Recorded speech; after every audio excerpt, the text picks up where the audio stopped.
Me llamo Eva Vicente Martínez. La ponencia que voy a defender es la violencia de género, especial referencia al quebrantamiento como factor de riesgo y análisis de la función tuitiva del Ministerio Fiscal.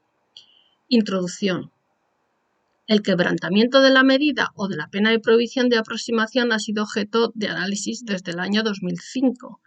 Y como factor de riesgo se estudió a partir del año 2019, ya que el quebrantamiento se constata en el sistema de valoración de riesgo social y también en el protocolo de valoración forense urgente del riesgo de violencia de género. Sin embargo, se registran feminicidios en los que no solo existían prohibiciones de aproximación vigentes, sino que también se habían denunciado quebrantamientos que no conllevaron la adopción de la medida cautelar de prisión provisional o la instalación de dispositivo telemático de detención de proximidad. El quebrantamiento de medida o de pena de prohibición de aproximación se constata, según un análisis de psicología jurídica del año 2020, que en relación con el total de la muestra estudiada se comprobó que un 23,9% de los casos se había registrado al menos una denuncia por quebrantamiento y que del total de los quebrantamientos el 45,7% fueron violentos. Objetivos. Se trata de averiguar qué medidas de carácter penal se deben adoptar en los supuestos de incumplimiento de las medidas cautelares o de la pena de prohibición impuesta al condenado por violencia de género y el análisis de la función protectora que desempeña el Ministerio Fiscal respecto de la víctima.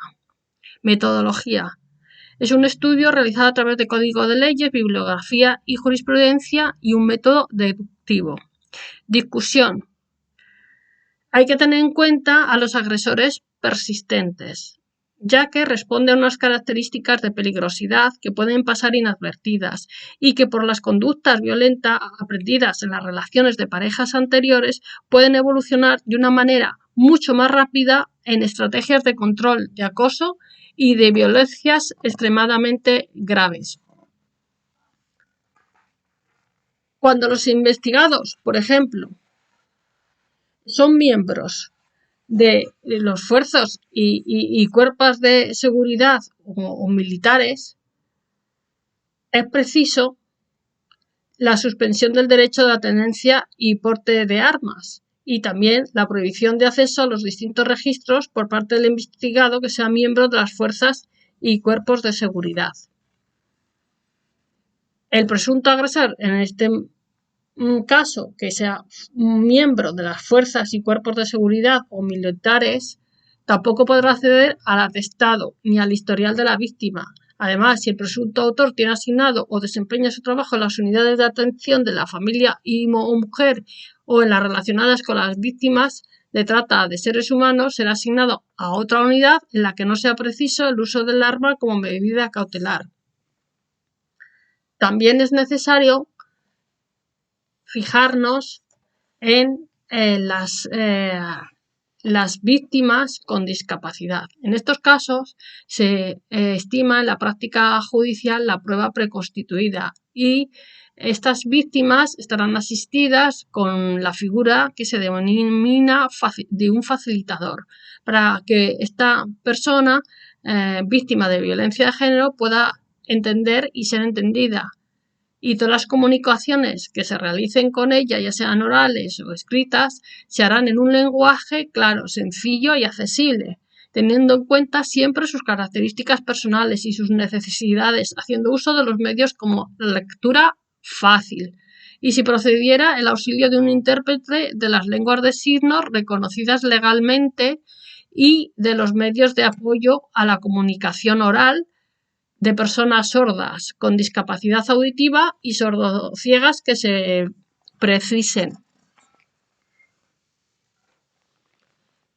En los casos, en definitiva, de medida de quebrantamiento cautelar o de pena de aproximación, se plantea la necesidad de solicitar por el Ministerio Fiscal de medida cautelar de prisión y también de prohibición de aproximación y de comunicación. La razón es la experiencia demostrada en casos concretos de que a través de los encuentros vis a vis o de la comunicación no presencial, el investigado puede influir en la posición de la víctima en el proceso. Resultados. En aras de la protección de la víctima, cuando el fiscal solicite la medida cautelar de prisión, debe solicitar también la prohibición de aproximación y de comunicación en el proceso y asimismo solicitar la suspensión del ejercicio o la privación del ejercicio de la patria potestad con suspensión previa del régimen de visitas. Además, siempre se debe interesar que el investigado preste fianza bastante para asegurar las responsabilidades que pudiera derivarse y declararse procedentes. Y, esencialmente, cuando los investigados sean miembros de las fuerzas y cuerpos de seguridad o militares, es preciso la suspensión de la tenencia y porte de armas. Conclusiones. El Ministerio Fiscal siempre deberá examinar el historial de los investigados consultando todos los registros para conocer si existen antecedentes con la misma persona o con otras parejas anteriores. También se debe comprobar si aparece la diligencia automática de caso de agresor persistente.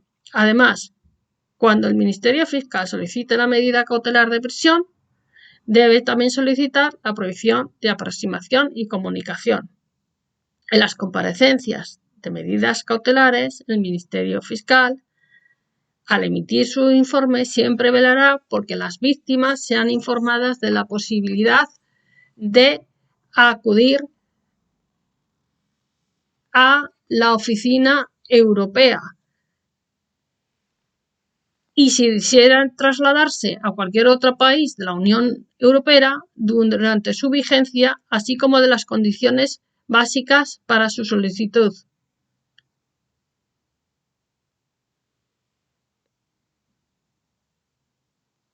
Por otro lado, para garantizar siempre la protección de los menores huérfanos, no hay que olvidarse de, además, solicitar la prisión provisional, todas aquellas medidas necesarias para asegurar el patrimonio del investigado, a efectos de que preste fianza para garantizar las responsabilidades que se hubiesen derivado del procedimiento, siendo imprescindible también la solicitud de la privación de la patria potestad en los supuestos de feminicidios consumados.